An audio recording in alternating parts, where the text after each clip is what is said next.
तो आज हम बात करने वाले हैं उद्यमिता की विशेषताएं, कैरेक्टरिस्टिक्स ऑफ एंटरप्रेन्योरशिप। तो इसका पहले फीचर्स है, कैरेक्टरिस्टिक्स है इकोनॉमिक एक्टिविटी, आर्थिक क्रिया।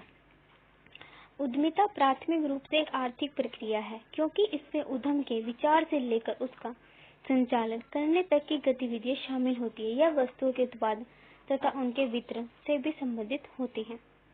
दूसरा है इनोवेशन, नवप्रवर्तन। नवप्रवर्तन का अर्थ है ऐसे किसी उत्पादन प्रक्रिया का उपयोग करना जो अब तक प्रचलन में नहीं आई और या नया कच्चा माल खोजना या नए संयोजन तलाशना, नए उत्पाद बाजार में लाना। उद्यमिता की भूमिका नवप्रवर्तन के अंतर्गत इन नए विचारों को खोजने, लागू करने तथा प्रयोग करने से जुड़ी होती है। उद्यमिता स्वयं ही ऐसी रचनात्मकता से जुड़ी रहती है। थर्ड पॉइंट है डिसीजन मेकिंग, निर्णय लेना। उद्यमी की निर्णय लेने की क्रिया प्रत्यक्ष रूप से उद्यमिता से जुड़ी होती है। जैसे व्यवसाय की विभिन्न गतिविधियों के बारे में, व्यापार के प्रकार, वो किस प्रकार बिजनेस करना चाहता है, ठीक है, अपने बिजनेस उसका क्या, जो एंटरप्रेन्योर शुरू में छोटा स्मॉल से शुरू होता है लेकिन उसमें भी काफी डिफिकल्टीज होती है, उसको काफी निर्णय लेना होता है। उद्यमिता इसमें इसका मनोबल बनाए रखती है, मतलब जो डिसीजन लेते रहता है, अच्छे डिसीजन लेते हैं, उससे उसका मनोबल बना रहता है। कंस्ट्रक्शन स्किल, निर्माण कौशल। उद्यमिता का एक महत्वपूर्ण लक्षण निर्माण कौशल होता है। उद्यमी उसी के आधार पर अपने व्यवसाय के निर्माण की कल्पना को साकार रूप में लेकर आता है। जो एंटरप्रेन्योर पहले सोचता है भी मुझे क्या करना चाहिए, फिर वो उसको करने के लिए आगे बढ़ती है, क्योंकि उसको पहले ही मालूम होता है कि उसे क्या करना है, उसे किस चीज का निर्माण करना है। 5 है संगठन का निर्माण, हर्बिन्स के अनुसार। इसको छोड़ दिए। उद्यमिता का अर्थ संगठन का निर्माण करना, क्योंकि जो एंटरप्रेन्योर एक छोटा बिजनेस शुरू करेगा, संगठन का निर्माण तो अपने आप हो जाएगा। संगठन का निर्माण किसी भी औद्योगिक विकास के लिए महत्वपूर्ण भूमिका निभाता है। उद्यमियों से यह आशा भी की जाती है कि वे अच्छे नेतृत्व के संगठन का निर्माण करते रहे। भाई जो एंटरप्रेन्योर आते हैं वो काफी अच्छी बात है, एंटरप्रेन्योर आज के ज्यादा बढ़ रहे हैं कि मैं आए अच्छा बिजनेस खड़ा करे, ऑर्गेनाइज करे, जिससे देश की भी तरक्की हो। फिर प्रबंधकीय कौशल, मैनेजरियल स्किल। जो एंटरप्रेन्योर है वो काफी अच्छा होता है, मतलब मैनेज करने में। प्रबंधकीय कौशल तथा नेतृत्व की उद्यमिता की सबसे महत्वपूर्ण विशेषता मानी जाती है। उसमें लाभ तथा संपत्ति से कहीं अधिक और बहुत कमाने की दृढ़ इच्छा होती है। उसमें उन लोगों को पहचानने की भी विशेषता होनी चाहिए जो संस्था के लिए प्रबंधकीय कार्य में प्रभावशाली ढंग से योगदान दे सके। फिर 7वीं हेडिंग है उच्च उपलब्धि प्राप्त करने के कार्य, हाई अचीवमेंट फंक्शन। जो एंटरप्रेन्योर है वो आते ही बिजनेस से अपने कुछ छोटा सेटअप इसलिए लेके आते हैं क्योंकि उसको बहुत कुछ अचीवमेंट करने होते हैं, उसे बहुत कुछ हासिल करना होता है। जो व्यक्ति समाज में उस स्तर की उपलब्धियां प्राप्त करने की इच्छा रखता है, वो सोचता है कि हाँ मैं इनसे कुछ अलग दिखूं। खाई भरने के कार्य, गैप फिलिंग फंक्शन। समाज में उपलब्ध उत्पाद तथा सेवाओं की मांग तथा उनकी पूर्ति में अंतर ही उद्यमिता को जन्म देती है। अंतर उद्यमिता साधनों को इकट्ठा करने तथा मांग और पूर्ति के अंतर को कम करने की भी एक कला कही जा सकती है।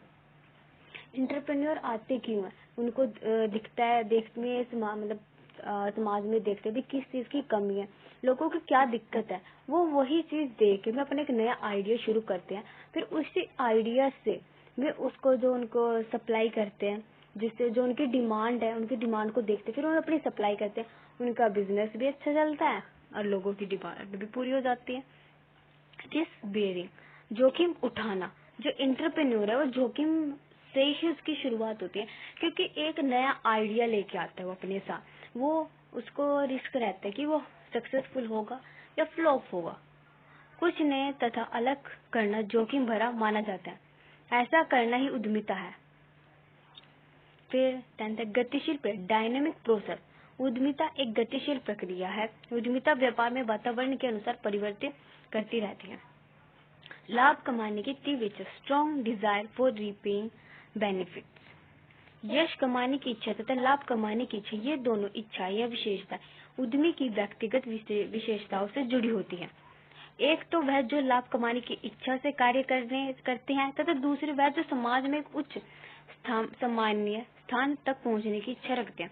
मतलब जो एक एंटरप्रेन्योर रहता है यह तो कुछ बड़ा प्रॉफिट कमाने के लिए आता है, यह सोचते हैं कि भी मैं एक अच्छा बिजनेसमैन बनूं जिससे मेरी ही एक अलग रेपुटेशन हो। 12th पॉइंट है व्यक्तिगत, सामाजिक एवं मनोवैज्ञानिक विशेषता।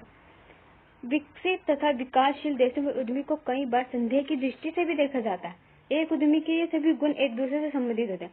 लाभ कमाने की इच्छा मनोवैज्ञानिक रूप से इसके साथ जन्म लेती है।